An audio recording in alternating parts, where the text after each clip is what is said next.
Salut, bienvenue pour une nouvelle vidéo et pour une nouvelle update lecture. Je vous l'avais dit dans le dernier, je les tourne le même jour, donc je suis habillée comme dans le dernier update lecture. Voilà, dans cette update on est toujours sur mes lectures de février, plus une qui traîne, je crois qu'elle... Non, c'est février aussi, je crois que c'est que mes lectures de février dans cette update lecture. Attendez, je vérifie. Oui, c'est ça, on a 4 livres de ma palle de février, donc c'est pas si mal. Et on a 3 très bonnes lectures et une un peu moyenne. Pas de bol, on finira par là un peu moyenne, mais bon, c'est comme ça. Le premier, c'est Cet hiver de Alice Oseman, donc c'est une nouvelle de Heartstopper. Ça se passe... en fait, j'arrive pas bien à le situer dans la saga. C'est marqué tome 05, mais pour moi, c'est pas à lire avant la saga. Il faut avoir au moins lu le tome 1, voire le tome 2 avant de lire ça. Sinon, t'es un peu spoilé, je trouve. Mais enfin, bref. En gros, on est à Noël. Comme le titre l'indique. Oui, moi j'ai lu ça en février, mais je fais ce que je veux. Bref, donc dans Heartstopper, déjà pour remettre en situation, on va suivre on va suivre Charlie, qui est un garçon homosexuel. Il a fait son coming out auprès de ses parents, et on a fait son coming out pour lui au lycée. Donc il l'a pas vraiment choisi, mais il doit faire avec, parce que tout le monde est au courant et il n'a pas le choix. C'est un garçon assez timide, assez réservé, et assez... il n'est pas vraiment harcelé. En fait, dans mon souvenir, j'ai pas l'impression qu'il soit réellement harcelé, réellement insulté à longueur de journée au lycée, mais il est clairement mis à l'écart par les autres parce qu'il est homosexuel, ce qui n'est pas très positif, hein. Voilà, et lui il essaye de se construire, mais tout ça c'est pas évident, et il va rencontrer Nick, qui est un jeune garçon hétérosexuel, qui se cherche un petit peu au niveau de sa sexualité, qui est pas vraiment, j'allais dire, complètement hétérosexuel. En gros, il se pose des questions là-dessus. En fait, il est en train de réaliser, Nick, qu'il est parti du principe depuis qu'il est petit qu'il était hétérosexuel, mais que c'est peut-être pas tout à fait le cas, en fait. Voilà. D'où le titre du tome 1, Deux garçons, une rencontre, entre Nick et Charlie. Et donc on les suit tous les deux là-dedans. Et il y a pas que tout le questionnement de la sexualité, de l'homosexualité, de la bisexualité, de la transsexualité, enfin de tout ce qui finit en dualité, tu vois. Il n'y a pas que ces questions-là qui sont abordées dans Heartstopper, il y a aussi d'autres questions, notamment Charlie a une maladie. Je vais pas en dire plus que ça, il a quelque chose qui fait qu'il va pas bien. Et c'est une maladie très compliquée, vraiment, c'est à la fois mental et physique, c'est vraiment très compliqué. Je sais pas trop comment parler de cette maladie sans vous donner le nom, et je veux pas vous spoiler. Mais voilà, c'est une maladie très compliquée, et il a peur d'en parler, il sait pas trop comment faire, il sait pas trop quoi faire. Et Noël, pour lui, par rapport à cette maladie, est une étape très compliquée. Il essaye de se soigner, il a été en centre pour essayer de vivre avec cette maladie, parce que c'est pas vraiment une maladie de laquelle tu peux être soigné. Et Noël est très compliqué pour lui, et donc là ça se passe à Noël. Ses parents comprennent pas trop ce qui se passe dans sa tête par rapport à cette maladie. Sa grande sœur qui s'appelle Tori, essaye d'être là pour lui et de l'aider, mais c'est pas évident. Et Nick veut être là aussi, mais Charlie lui laisse pas trop l'occasion d'être réellement là, parce que Charlie a peur que s'il parle de tout ça à Nick, Nick disparaisse de sa vie en gros, donc voilà. Et donc on suit ça. Dans cette nouvelle, en fait la nouvelle est divisée en 3. Pardon, je perds ma voix. La nouvelle est divisée en 3. On a d'abord, je crois que c'est d'abord le point de vue de Tori qu'on a. Oui, c'est ça. On l'appelle Tori, elle s'appelle Victoria, hein. C'est la grande sœur de Charlie. Ensuite on a la deuxième partie, j'allais dire moitié, non. Le deuxième tiers du coup qui est raconté du point de vue de Charlie lui-même. Et ensuite on a je crois qu'il s'appelle Oliver. Oui c'est ça, Oliver. On a la troisième partie qui est racontée du point de vue d'Oliver, qui est le petit frère de Charlie et Victoria du coup. Et franchement j'ai beaucoup aimé cette nouvelle, j'ai trouvé ça très cool. Après j'adore les personnages, j'adore l'univers, donc c'était pas une grosse surprise pour moi d'aimer cette nouvelle là. Il me reste l'autre nouvelle qui est sortie, qu'il faut que je lise. Je sais pas quand est-ce que je vais la lire, mais je vais la lire bientôt, hein, voilà. J'adore cette saga, j'en ai parlé il y a pas très longtemps dans le top 5 de la saga, donc je répète encore une fois, si vous avez jamais lu Heartstopper, il faut lire Heartstopper. Je me rends compte que je ne l'ai pas précisé, c'est pas hyper important, mais les livres que je vous montre là, je les ai lus sur un week-end à 1000. C'est un week-end à 1000 que j'ai fait sur le deuxième week-end de mes vacances, donc je ne l'ai pas vlogué. C'était volontaire de ne pas vlogger sur cette semaine-là et de ne pas faire de vidéo sur cette semaine-là d'ailleurs. Mais voilà, je les ai lus sur un week-end à minutes, c'était très cool.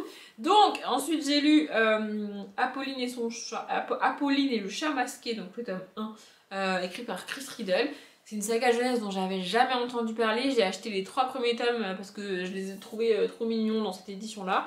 Je les ai trouvés d'occasion en plus, donc je les ai pas payés très cher. Après, 9, ils coûtent 11,90 €, ce qui est pas si cher que ça. Pour un livre vraiment tout illustré. Il est vraiment tout illustré. Il y a très peu de texte. Voilà, là par exemple il y a du texte, mais il y a vraiment très peu de texte. Et j'ai acheté les 3 livres sur un coup de tête comme ça, parce que j'avais envie. Et franchement, j'ai beaucoup aimé, c'était vraiment très cool. Alors ça se lit hyper vite parce que comme je vous ai montré, c'est hyper illustré, mais j'adore. Apolline est un personnage vraiment très cool. En fait, on suit donc Apolline qui vit dans un immeuble. Je vais vous montrer son immeuble parce qu'au début, on a la ville. Voilà, ça c'est sa rue en fait. Donc avec tous les immeubles et tout, je sais pas si vous voyez bien. Donc c'est pas une ville qui existe, hein. En tout cas, c'est pas précisé. Donc voilà, elle vit dans cette rue, dans un immeuble, et elle est principalement toute seule parce que ses parents sont constamment en déplacement pour leur travail. Alors ses parents sont quand même présents, ils lui envoient des cartes et on n'a pas l'air d'être à une époque ou dans un univers où il y a le téléphone. Voilà, donc ils lui envoient des cartes postales et ses parents ont mis en place tout un système pour que des gens viennent faire le ménage, des gens viennent pour être avec Apolline, des gens viennent pour faire à manger, pour laver le linge, enfin, voilà, des gens viennent pour l'aider au quotidien, elle n'est pas livrée à elle-même quand même. Et Apolline est une petite fille très curieuse et qui se fait un petit peu des films toute seule et elle adore se déguiser. C'est marqué derrière d'ailleurs, ma voix elle veut pas. Hein. Derrière c'est marqué non, Apolline, passion, résoudre des énigmes avec l'aide de l'étrange et poilu monsieur Monroe et signe particulier, experte en déguisement. Donc voilà, et Apolline on suit Apolline là-dedans, et le mystère c'est que il y a des animaux domestiques, donc des chiens et des chats qui disparaissent dans le voisinage, et la police ne sait pas pourquoi. La police n'arrive pas à comprendre pourquoi ces animaux disparaissent, est-ce qu'ils sont enlevés, est-ce qu'ils sont tués, est-ce qu'ils partent tous d'un coup, on ne sait pas, et Apolline va mener l'enquête et essayer de résoudre cette enquête et on la suit là-dedans. Elle a une espèce de petit animal de compagnie donc qui s'appelle Monroe là, donc c'est lui là, il ressemble à ça. Il ressemble un peu à un papa je trouve, mais bon, bref. Voilà, c'est un peu son meilleur ami. C'est comme un animal de compagnie qu'on lui a ramené, mais c'est ni un chien, ni un chat, ni un chat, c'est voilà, comme ça. Et voilà, on la suit là-dedans, j'ai pas grand chose de plus à dire là-dessus au niveau de l'histoire. Il y a beaucoup de pages, mais c'est quand même très court parce que c'est très illustré. Et franchement, j'ai adoré. Vraiment, j'ai trouvé ça hyper fun. Pour les enfants, ça doit être génial. J'adore les personnages comme Apolline. Elle est un peu farfelue, en fait, elle est atypique. Vraiment, elle n'est comparable à aucun autre personnage, à aucune personne dans la vraie vie. C'est juste Apolline. Enfin, vraiment, il n'y a pas de comparaison possible. Et j'ai adoré. Vraiment, j'ai passé un super moment. Moi, je vais avoir 30 ans bientôt, enfin dans un an, mais je m'éclate toujours avec des livres comme ça, je trouve ça trop cool. Vraiment, je trouve ça trop cool. J'ai, comme je l'ai dit, les tomes 2 et 3 dans ma palle, et je vais les lire dans pas longtemps parce que franchement, c'est génial quoi. Toujours sur ce week-end à 1000, j'ai lu le tome 3 des chroniques de Spiderwick, donc Le secret de Lucinda, écrit par Tommy DeTerlizzi et Holly Black. J'adore cette saga, j'aime tellement cette saga. Mon seul reproche, c'est pourquoi il faut pas des tomes un peu plus longs, parce que vraiment, ça c'est trop court, ça se lit trop vite et après c'est fini et moi je suis triste parce que c'est fini. Vraiment, voilà. Il y a des illustrations aussi, il y en a moins que dans Apolline et son chat là, enfin et le chat masqué, mais il y en a quand même quelques-unes. J'adore cette saga, vraiment j'adore cet univers, cette ambiance, ces enfants. Je trouve ça trop cool. Vraiment, j'adore. J'ai trop hâte de lire la suite, je veux lire la suite, c'est un truc de ouf. On y suit donc 3 enfants, 2 jumeaux qui s'appellent je ne sais plus comment, et leur grande sœur qui s'appelle Mallory, je crois, un truc comme ça. Je sais plus comment il s'appelle. Attendez, c'est peut-être écrit par là. Non, c'est pas écrit. Bon, je sais plus comment il s'appelle. En gros, on suit Jared, c'est un des jumeaux. Mais l'autre, je sais plus. Simon, je crois. Je crois que c'est Jared, Simon et leur grande sœur, ça doit être Mallory, un truc comme ça. Je ne sais plus. C'est ça, Mallory. Oh, je suis trop forte. Bref, donc on suit, les 2 jumeaux doivent avoir peut-être 9-10 ans, je dirais, et Mallory doit avoir 12-13 ans, un truc comme ça. On les suit, ils ont emménagé dans un espèce de vieux manoir à la limite du manoir hanté, et ils découvrent que dans ce manoir, il y a des créatures bizarres qui vivent, et il y a toute une documentation sur les fées, les créatures un peu surnaturelles comme ça. Comme ça a l'air d'un monde féerique et tout mignon et tout sympathique, mais ils vont vite se rendre compte que c'est pas forcément mignon et pas forcément sympathique, et que les fées, en particulier dans ce tome 3, ne sont pas forcément bienveillantes. Hein, voilà, parce que dans l'inconscient collectif, je sais pas vous, mais les fées c'est mignon, c'est gentil, c'est sympa. Ici pas vraiment, hein. Elles sont très bizarres ces fées, vraiment. Et voilà, donc dans chaque tome en fait on a ce même univers qui est repris, ils vivent toujours au même endroit, ils sont toujours tous les trois, et on a en gros une histoire par tome.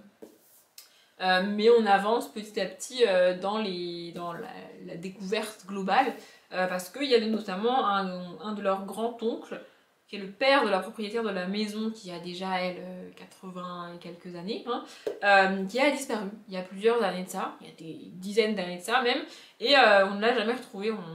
À l'époque, ils sont partis du principe que bah, c'est un homme, il est en gros parti acheter des cigarettes alors qu'il fumait pas, et il est jamais revenu. Vous voyez, et eux, ils commencent à se demander si, dès le tome 1, si cet homme-là serait pas encore en vie, ne serait pas encore quelque part, malgré son âge et malgré le temps qui est passé. Et voilà, ça c'est le fil rouge de tous les tomes, et dans chaque tome, on a une histoire, voilà. Et ici, pour la première fois, ils vont voir la propriétaire de la maison dans laquelle ils vivent, et elle leur parle un petit peu de cet univers qu'elle connaît aussi, et de son père, du coup. Enfin voilà, à chaque fois je sais pas trop quoi dire sur ces livres là, parce que comme je l'ai dit, ils sont vraiment très courts, et j'ai peur de vous spoiler, mais vraiment j'adore cette saga. Puis alors les objets livres sont magnifiques, enfin je sais pas si... Voilà, mais les objets livres sont vraiment très beaux, je les adore, j'adore cette saga, je veux trop la suite. Et j'ai une musique, attendez, ah bah j'ai pas fait de post-it pour ce livre là, magnifique, merveilleux, fantastique. J'ai une musique mais je sais plus c'est laquelle, je vous la mettrai en barre d'infos. Et le dernier livre pour aujourd'hui, c'est Les Aventures de Sherlock Holmes, donc de Arthur Conan Doyle. Je l'avais mis dans la palle de février en trichant parce qu'il fait clairement plus que 200 ou 300 pages, 250 je crois que j'avais fait cette année. Mais c'est des nouvelles, donc j'avais dit que ça passait. Je l'ai lu, mais en fait je pensais que parce que c'était Sherlock Holmes et parce que c'était Conan Doyle, ça passerait les nouvelles avec moi, mais en fait non. En fait, lire à la suite comme ça, plein de petites histoires qui ne sont pas liées les unes aux autres, au bout d'un moment je me lasse en fait. J'ai plus envie de retourner dans le bouquin parce qu'il va falloir que je recommence une nouvelle histoire et ça me gonfle en fait. Enfin vraiment ça me saoule. Lire des mini-histoires de 20-30 pages, moi ça m'intéresse pas. Vraiment c'est pas un truc qui me... C'est pas un truc qui me hype. Du coup, le livre est posé pendant des semaines sur ma table, là, et j'ai la flemme d'y aller parce qu'il faut que je recommence une nouvelle histoire qui va durer 20 pages, et puis il faudra que je recommence encore. Vraiment, le principe même de la nouvelle et du recueil d'une nouvelle, c'est pas un truc qui m'intéresse. Encore une fois, avec Conan Doyle et Sherlock Holmes, je pensais que ça passerait, mais en fait, non. Voilà, du coup, c'est pas un mauvais livre, hein. Ça reste du Conan Doyle, ça reste du Sherlock Holmes, c'est assez cool. Mais moi, ce que j'aime aussi dans Sherlock Holmes, c'est le développement de sa pensée, le développement de comment il en arrive à toutes ces conclusions-là, comment il construit son raisonnement. Et ben là, dans les nouvelles, c'est pas qu'il n'y en a pas, c'est juste que c'est très réduit comme raisonnement, c'est des trucs très simples et très faciles en fait. Et du coup, bah voilà, j'ai pas vraiment kiffé. C'est pas nul, ça reste bien écrit, ça reste bien construit, ça reste des bonnes petites enquêtes, mais c'est pas suffisant pour que je passe un super moment en fait. Pas grand chose de plus à ajouter. Du coup cette lecture est courte, mais je vais pas épiloguer pour épiloguer, j'ai pas grand chose de plus à dire, c'était des livres très courts, voilà, je sais pas si vous avez aimé cet update, j'espère. En tout cas, il est fini, je m'arrête là, comme d'habitude je vous souhaite une bonne journée, un bon après-midi, un bon appétit ou une bonne nuit, et je vous dis à bientôt.